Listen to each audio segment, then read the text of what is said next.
السلام علیکم ناظرین، کیسے ہیں آپ؟ ٹھیک ہیں، خیریت سے ہیں؟ نئے ویلاگ کے ساتھ شاہد اسلم آپ کی خدمت میں حاضر ہے جناب۔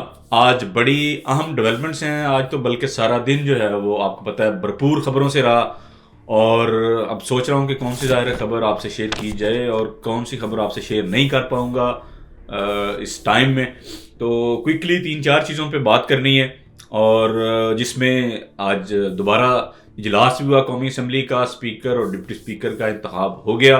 اس کے بعد علی امین گنڈا پور پی ٹی آئی کے ظاہر کے پی کے سے امیدوار نامزد ہو گئے ہیں وزارت اعلیٰ کے لیے۔ اسی طرح بلوچستان میں سرفراز بگٹی وہ نامینیٹ ہو گئے ہیں وزارت اعلیٰ کے لیے، بلوچستان میں پیپلز پارٹی کینڈیڈیٹ ہیں۔ اس کے ساتھ ساتھ آپ کو بتائیں گے کہ امریکہ میں جو کانگریس مین ہیں انہوں نے صدر بائیڈن کو خط کیا لکھا ہے، اور اس میں کیا ڈیمانڈ کی گئی ہے اس بننے والی حکومت کو لے کے پاکستان میں، اور اس کے ساتھ ساتھ اس کو تسلیم کرنے کے حوالے سے بھی انہوں نے کوئی چٹھیاں لکھی ہیں، اس پہ بھی آپ کو بتائیں گے۔ اس کے بعد محمود خان اچکزئی انہوں نے آج بڑی جو ہے بامشل تقریر کی قومی اسمبلی میں، اس کے حوالے سے بھی آپ کو آگاہ کریں گے۔ عامر ڈوگر صاحب بولے، پی ٹی آئی کی طرف سے اسپیکر کے امیدوار تھے، انہوں نے بڑی باتیں کی آج وہاں پہ، تو یہ ساری چیزیں آپ کو آگاہ کریں گے۔ اس کے ساتھ ساتھ اسد طور کے حوالے سے آپ کو آگاہ کریں گے، اور عمران ریاض کے حوالے سے کہ ان کے کیسز کہاں تک پہنچے اور کیا چل رہا ہے۔ تو جناب شروع کرتے ہیں آج کا ویلاگ۔ اس سے پہلے آپ کو وہی ریکویسٹ کہ جنہوں نے ابھی تک چینل کو سبسکرائب نہیں کیا وہ اس چینل کو سبسکرائب کریں۔ کانٹینٹ آپ کو اگر ٹھیک لگتا ہے آپ اس کو لائک اور شیئر کر سکتے ہیں، اور اپنی قیمتی آراء جو ہیں وہ کمنٹ کے ذریعے مجھ تک پہنچا سکتے ہیں۔ تو جناب شروع کرتے ہیں آج کا ویلاگ، اور سب سے پہلے آپ کو محمود خان اچکزئی جو ہیں ان کے حوالے سے آپ کو بتائیں کہ انہوں نے آج بڑے بڑے دعوے کیے پارلیمنٹ میں، اور فلور آف دی ہاؤس کھڑے ہو کے انہوں نے تقریر کی، اور یہ باتیں جو وہ بہت پہلے عرصے سے کر رہے ہیں، جو باتیں وہ دور دراز علاقوں میں کرتے تھے، آج انہوں نے فلور آف دی ہاؤس، پہلے بھی اس طرح کی باتیں وہ فلور آف دی ہاؤس ویسے کر چکے ہیں۔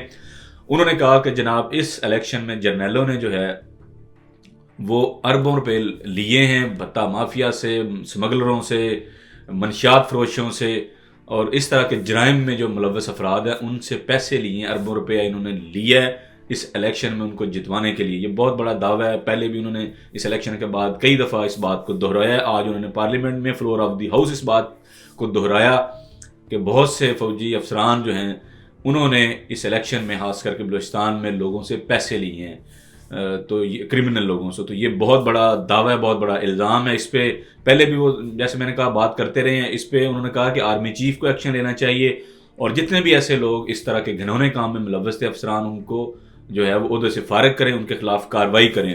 اس کے ساتھ ساتھ انہوں نے یہ بھی کہا کہ جو فوجی اسٹیبلشمنٹ ہے یا جو جرنیل ہیں انہیں جو ہے جو چھونیوں میں چلے جانا چاہیے، ان کو سیاست سے جو ہے وہ توبہ کر لینی چاہیے۔ اگر یہ توبہ نہیں کریں گے تو عوام جو ہے وہ ان کو چھونیوں تک جو ہے وہ چھوڑ کے آئیں گے تاکہ اپنا وہ کام کریں، اور سیاست جو ہے وہ سیاستدانوں کا کام ہے۔ انہوں نے کہا اگر فوج سیاست سے پیچھے ہٹ جاتی ہے، سیاسی معاملات میں مداخلت سے پیچھے ہٹ جاتی ہے، تو یقینی طور پہ عمران خان سمیت سارے ان کو جو ہے وہ اس پہ سراہیں گے، ان کو جو ہے وہ سلوٹ کریں گے کہ آپ اپنا کام کریں۔ اس کے ساتھ ساتھ جناب عامر ڈوگر صاحب بھی بولے آج، کیونکہ آج قومی اسمبلی کا سیشن تھا، اس میں اسپیکر ڈپٹی اسپیکر کا انتخاب ہونا تھا، اور ایاز صادق 30 مرتبہ جو ہے وہ قومی اسمبلی کے اسپیکر منتخب ہو گئے، نون لیگ کے ہیں، اور انہوں نے 191 ووٹ حاصل کیے، جبکہ عامر ڈوگر نے جو ہے وہ تقریباً 91 ووٹ حاصل کیے۔ تو یہ بھی ایک ریفلیکشن ہے کہ اور یہ محسوس سیٹوں کے بغیر ہے جو پی ٹی آئی کے 91 ووٹس ہیں، اور جو پی ایم ایل این کے یعنی ایاز صادق نے 191 ووٹ حاصل کیے ہیں، وہ انکلوڈنگ جو ویمن کی یا مائنورٹی کی ریزرو سیٹیں ملا کے۔ تو پی ٹی آئی اپنی اسٹرینتھ جو ہے وہ شو کرنے میں کامیاب ہوئی ہے، جو بھی ان کی ابھی تک کی سیٹیں تھیں انہوں نے اس کو ثابت کی ہے، اور آج وہ کافی زیادہ بولے عامر ڈوگر، اور ان کی باتیں ساری ظاہر ہے وہ آپ سے شیئر کرتے ہیں۔ انہوں نے کہا کہ جی خواتین کی مخصوص نشستوں کے بغیر انتخاب لڑا ایز ٹوکن آف پروٹیسٹ، لیکن ہم نے میدان خالی نہیں چھوڑا، اور اچھا ہوتا کہ ہماری خواتین کی مخصوص نشستیں بھی دی جاتی۔ انہوں نے کہا اگر فارم 45 کے مطابق الیکشن کا نتیجہ سامنے آتا تو میرے 225 ووٹ ہوتے، اور اس وقت ہم ہاؤس میں لارجسٹ پارٹی ہوتے، اور گورنمنٹ جو ہے وہ پی ٹی آئی کی ہوتی، عمران خان کی ہوتی، لیکن فارم 45 کا نتیجہ جو ہے وہ اور ہے، اور فارم 47 جو اس کے نتیجے والے جو ہیں وہ ہم پہ مسلط کر دیے گئے. انہوں نے کہا کہ ووٹ ڈالنے والوں سے زیادہ ووٹ گننے والے جو ہیں وہ طاقتور ہیں. وہ ظاہر اسٹیبلشمنٹ کی طرف اشارہ کر رہے تھے. اس کے ساتھ ساتھ انہوں نے کہا کہ الیکشن جب ہوتے ہیں تو سارے خوش ہوتے ہیں کیونکہ ان کے جو چنے ہوئے لوگ ہیں وہ آ کے گورنمنٹ بناتے ہیں, پھر ان کی پالیسیز اپنی کو آ کے امپلیمنٹ کرتے ہیں. لیکن پورا ملک 8 فروری کے بعد جو ہے وہ سوگوار ہے, غم میں ہے, غصے میں ہے, کیونکہ جن کو مینڈیٹ دیا گیا ہے ان کو حکومت جو ہے وہ نہیں بنانے دی جا رہی. اس کے ساتھ ساتھ انہوں نے کہا کہ کل جو اجلاس ہوا وہ افتتاحی اجلاس نہیں تھا بلکہ وہ تعزیتی ایک سیشن تھا. ہماری جیتی سیٹیں واپس کر دیں تو ہم یقیناً کوآپریشن کرنے کے لیے تیار ہیں. ہماری تقریباً 80 کے قریب سیٹیں جو ہیں وہ آپ نے چھینی ہیں, یہ انہوں نے دعویٰ کیا عامر ڈوگر صاحب نے. اس کے ساتھ جناب آ جائیں دوسری خبر کی طرف. امریکی کانگریس جو ہے یعنی کہ امریکی پارلیمنٹیرین نے صدر بائیڈن کو جو ہے وہ چٹھی لکھی ہے. تقریباً 30 سے زائد امریکی جو کانگریس مین ہیں انہوں نے ایک لیٹر لکھا ہے جو بائیڈن کو کہ جناب جب تک مبینہ دھاندلی کی تحقیقات پاکستان میں نہیں ہو جاتی تب تک نئی جو گورنمنٹ وہاں بننے جا رہی ہے اس کو تسلیم نہ کریں. یہ ایک بہت ظاہر ہے ایک بڑی ایک سٹیٹمنٹ ہے, اور ایوانے جو کانگریس مین ہیں انہوں نے لکھا ہے لیٹر جو بائیڈن کو, اور اس پہ انہوں نے اس بات کو بھی دہرایا ہے کہ جناب جو سیاسی قیدی ہیں جو سیاسی مقدمات کی وجہ سے جیلوں میں بند ہیں انہیں بھی فوری طور پہ رہا کیا جائے, اور اس الیکشن کی جو مبینہ دھاندلی کی شکایات ہیں ان پہ جو ہے وہ مفصل انویسٹیگیشن جو ہے وہ ہونی چاہیے. تب تک ہمیں پاکستان کی جو آنے والی گورنمنٹ ہے اس کو تسلیم نہیں کرنا چاہیے.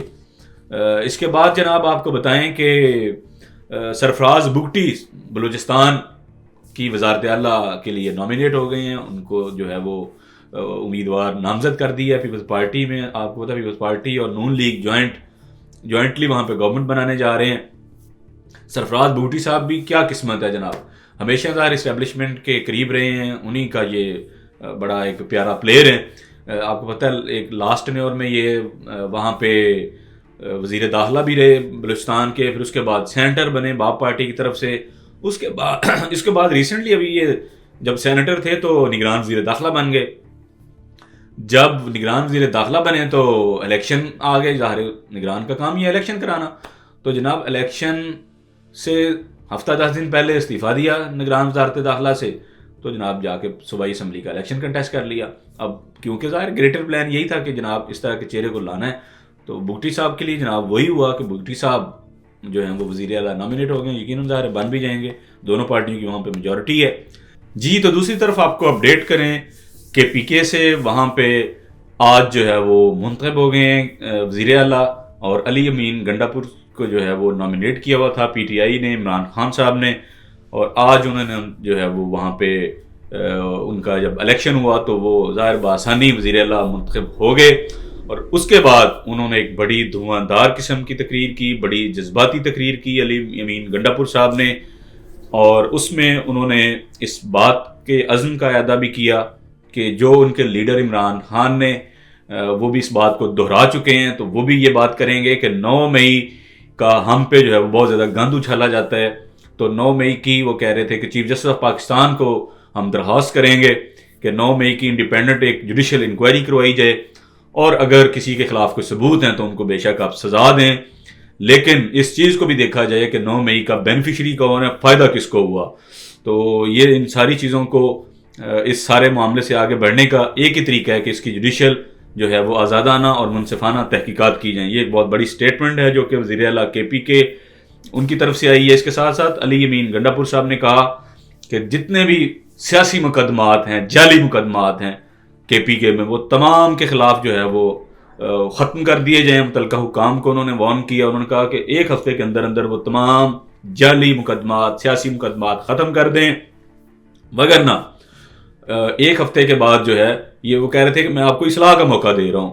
اگر 1 ہفتے کے بعد 1 ہفتے تک آپ نے یہ کام نہیں کیا تو پھر اس کے بعد جو ہے وہ آپ کی سزا کا تعین ہوگا. تو یہ بھی ظاہر کھلے عام وہ چیلنج بھی کر رہے ہیں وہاں کی جو سول بیوروکریسی ہے اس میں, چاہے پولیس ہے یا انتظامیہ, ان کو کھلم کھلا جو ہے وہ انہوں نے چیلنج کیا اپنی پہلی تقریر میں.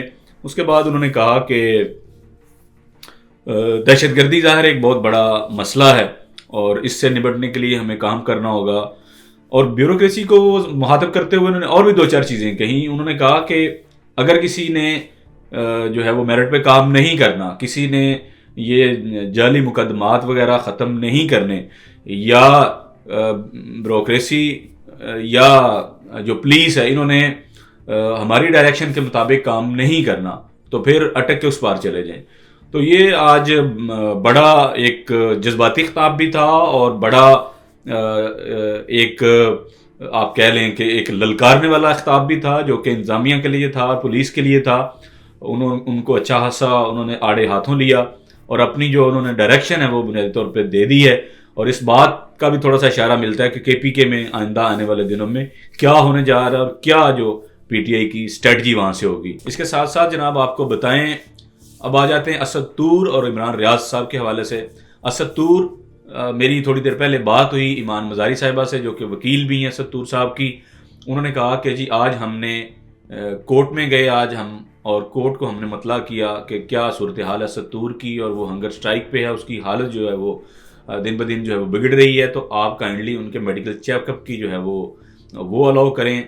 تو ان کے بقول ایمان مزاری صاحبہ کے کہ جج صاحب نے جو ہے وہ ان کا میڈیکل چیک اپ کی اجازت دے دی ہے، اور ایف آئی اے نے وہاں پہ یہ کمٹمنٹ دی کہ ہاں جی ہم ان کا چیک اپ کرواتے ہیں. دوسری طرف ایمان مزاری صاحبہ نے یہ ریکویسٹ کی کورٹ کو کہ آپ حامد میر صاحب، مطیع اللہ جان صاحب، ثاقب بشیر اور ایک اور ان کا نام سرل المیڈا، انہوں نے کہا کہ ان چاروں کو جو ہے وہ ملنے کی اجازت دیں آپ اسد طور کو، جو کہ ابھی فزیکل ریمانڈ پہ ایف آئی اے کی کسٹڈی میں. اس پہ جج صاحب نے جو ہے وہ یہ ریکویسٹ ریجیکٹ کر دی. انہوں نے کہا کہ وہ ملزم آلریڈی فزیکل ریمانڈ پہ ہے، تو فزیکل ریمانڈ پہ جب ملزم ہوتا ہے تو اس کو نہیں ملنے دیا جاتا عام طور پہ اس کے وکیل سے یا اس طرح دوستوں سے. تو پہلے ہی آپ کو 2 دفعہ میں نے اجازت دے دی ہے، ان کی والدہ کو ملنے کی اجازت دی ہے، اب میں مزید اس طرح کے دوستوں وغیرہ کو جو ہے وہ ملنے کی اجازت نہیں دے سکتا. اس سے جو تفتیش کا پروسیس ہے وہ متاثر ہوتا ہے. تو اب اتوار کے روز ان کا جو ہے وہ 5 روز کا ریمانڈ پورا ہوگا اور ان کو جو ہے وہ عدالت میں پیش کیا جائے گا. پتہ نہیں وہ ان کا کرواتے ہیں کہ نہیں. ان کی لاسٹ اطلاع کے مطابق ایمان مزاری صاحبہ کے حوالے سے انہوں نے کہا کہ جی ہم چیک کر رہے ہیں ایف آئی اے سے، لیکن وہ رسپونڈ نہیں کر رہے ہماری کسی بھی کال اور میسج کا کہ وہاں پہ کیا صورتحال ہے، کیا اسد طور کا میڈیکل چیک اپ ہوا ہے یا نہیں ہوا. لیکن یہ انہوں نے کہا کہ ہمیں جو اطلاعات آ رہی ہیں وہ ابھی تک جو ہے وہ ہنگر سٹرائک پہ ہیں. اور پہلے ہی آپ کو پتا ہے کہ ریسکیو 1122 ایک دفعہ کال کرنی پڑ چکی ہے ایف آئی اے کو ان کی حالت بگڑنے کے بعد. تو یہ بڑی کنسرننگ نیوز ہے، بڑی جو ہے وہ تشویشناک خبر ہے. یہ اسد طور صاحب کو جو ہے وہ تمام طبی امداد دی جانی چاہیے، اور جو بھی مینٹل ٹارچر ان کے ساتھ کیا جا رہا ہے لاک اپ میں اس کو بھی بند کیا جانا چاہیے، اور اسد طور صاحب کی جو ہے وہ جلد سے جلد رہائی ہونی چاہیے تاکہ وہ آ کے اپنا صحافتی کام جو ہے وہ اسی طرح جاری رکھ سکیں. اس کے ساتھ ساتھ آپ کو بتائیں عمران ریاض صاحب کے حوالے سے آج ان کی بھی ایک جعلی اینٹی کرپشن کے جعلی مقدمے میں ضمانت ہو گئی، لیکن وہ ضمانت جو ہے اس کے ہونے کے باوجود ان کی رہائی ممکن نہیں ہو سکی. کیوں؟ ان کو ایک اور جناب کو 23 مارچ 2023 کے کسی مقدمے میں، دہشت گردی کے مقدمے میں جناب ان کو دوبارہ اس میں گرفتاری ڈال دی گئی ہے. اس وجہ سے ان کی جو ہے وہ رہائی نہیں ہو پائی. تو یہ عجیب پاکستان میں ظاہر تماشا چل رہا ہے. اکاؤنٹیبلٹی کے نام پہ لوگوں کو جو ہے وہ دبایا جا رہا ہے، ان کی آواز کو دبایا جا رہا ہے، تاکہ جو بھی کرٹیسزم کرتا ہے فوجی اسٹیبلشمنٹ پہ یا جوڈیشری کے متنازع فیصلوں پہ، تو اور یا جو سلیکٹڈ پولیٹیشین ہیں ان پہ، ان کی آواز کو جو ہے وہ دبایا جائے. اب مریم نواز صاحبہ، ظاہر عمران ریاض بڑے کرٹیکل ہوتے ہیں مریم نواز صاحبہ کو لے کے بھی یا نون لیگ کی پالیسیز کو لے کے بھی. تو جب سے مریم نواز چیف منسٹر کے لیے نامینیٹ ہوئیں اور اس کے بعد جب وہ وزیر اعلیٰ بن گئیں، تو جو عمران ریاض کے حوالے سے سختیاں ہیں وہ کم نہیں ہوئیں، وہ بڑھ گئیں، اور ایک کے بعد دوسرا کیس، دوسرے کے بعد تیسرا کیس. تو یہ تماشا جو ہے وہ اکاؤنٹیبلٹی کے نام سے چل رہا ہے، جس کی جتنی مذمت کی جائے وہ کم ہے. تو ہم سب جو ہے وہ ظاہر ہے اپنے صحافی بھائیوں کے ساتھ کھڑے ہیں، اور ہم دعا گو ہیں کہ جلد سے جلد ان کی جو ہے وہ رہائی ممکن ہو پائے. تو اگلے ویلاگ تک اجازت دیں. اللہ حافظ.